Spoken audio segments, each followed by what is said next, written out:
When you first read Genesis 23, it might seem like a pretty straightforward, kind of somber chapter about a burial. But if you dig just a little deeper, you see it's not really about an ending at all. It's about a profound beginning. This is the story of how a moment of deep personal grief becomes the very first physical anchor for the promise of an entire nation. So the chapter kicks off with this stark finality, doesn't it? Sarah, the great matriarch, Abraham's wife, she dies at 127 years old. And that one event, the end of a long life, it sets in motion this whole chain of actions that will have consequences for thousands of years. Abraham has to mourn, of course, but he also has to act, and act quickly. And this is where you really see the incredible irony of Abraham's situation.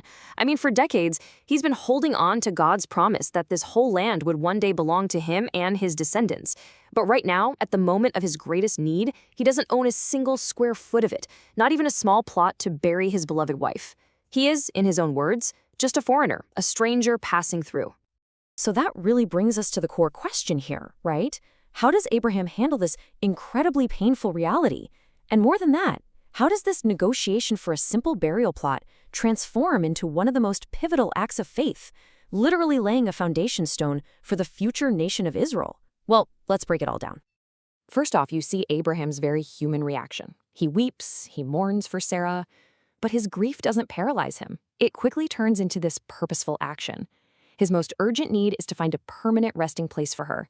And notice, it has to be a place that is owned, not just borrowed. This isn't just about showing respect, it's a profound act of forward-looking faith. So what does he do? He stands up and goes to the city gate, which was the center of all public and legal life back then. He goes to speak to the local landowners, the sons of Heth. But it's how he does it that's so fascinating. He's incredibly humble, calling himself an outsider. And yet, his request is so bold and specific. He doesn't just want to use a tomb, he wants to possess one. He wants ownership. And what happens next? Wow, it's just this masterful negotiation, totally steeped in the ancient customs of honor and respect. This isn't some shady backroom deal. No, this is a public affair, right out in the open, where every word matters and everyone's reputation is on the line. And the way the Hittites respond, it tells you so much. They don't see Abraham as just some wandering nomad. Far from it. They call him a mighty prince among them, and they offer him the very best of their own family tombs, completely free of charge. It just goes to show the immense character and standing that Abraham had built in that community over the years. But Abraham, he graciously turns them down, and this is such a crucial moment. He understood something really important. Accepting a gift, no matter how generous, would put him in their debt, and a favor could always be questioned or even revoked by a later generation.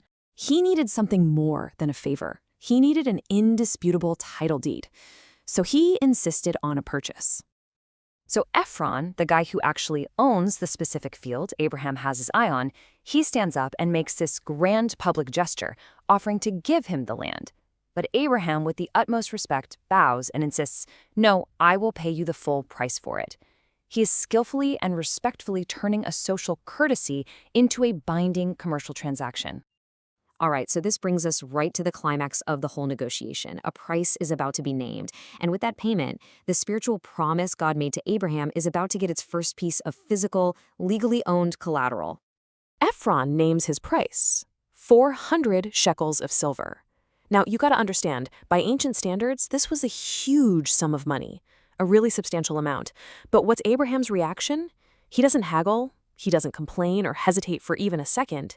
He immediately agrees to pay the full amount. And the scripture adds this one little detail, and it's brilliant. It was current money with the merchant. What does that mean? It means this was a legitimate, universally accepted weight of pure silver. It wasn't some symbolic token. This was a serious top-dollar business deal, recognized by everyone as official. And just look at how legally airtight they made this deal. The money was weighed out right there in public.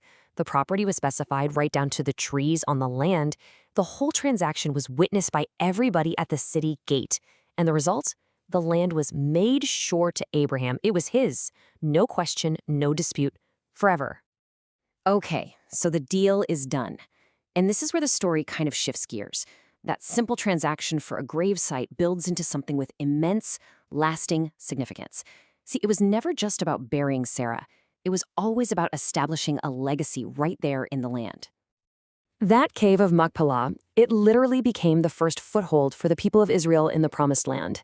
Think about it. That was the very first piece of real estate they ever owned. It was a secure position, a physical anchor, a tangible piece of proof that God's promise was starting to unfold in the real world. And this timeline right here, it just shows you how deeply important this one place became. This wasn't just any old plot of land. It became the sacred family burial ground. Abraham himself would be buried there, then Isaac and Rebekah, and later Jacob and Leah. For generation after generation, this one cave was a point of pilgrimage, a constant physical reminder that this land was their God-given inheritance. So when you boil it all down, here's the heart of it. Abraham's purchase was this profound act of faith. I mean, think about it. He paid full market value for a piece of land that God had already promised to give him for free. Why would he do that? Because he was making a down payment on his inheritance. He was turning a spiritual promise into a physical reality and declaring to everyone, we are not just passing through, we are here to stay. And with that, the story comes full circle. After the public negotiation, the payment of the silver, and the legal transfer of the deed, Abraham finally performs the tender, private act that started this whole thing. He buries his wife Sarah in the cave in the field that is now, finally, his own. And that leaves us with a really powerful question to think about, doesn't it? Abraham's faith wasn't passive. It wasn't just waiting around. It was active. He took a tangible, costly, visible step to lay claim to what God had promised him. So it makes you think, in our own lives, what does it look like to put a down payment on a promise we truly believe in?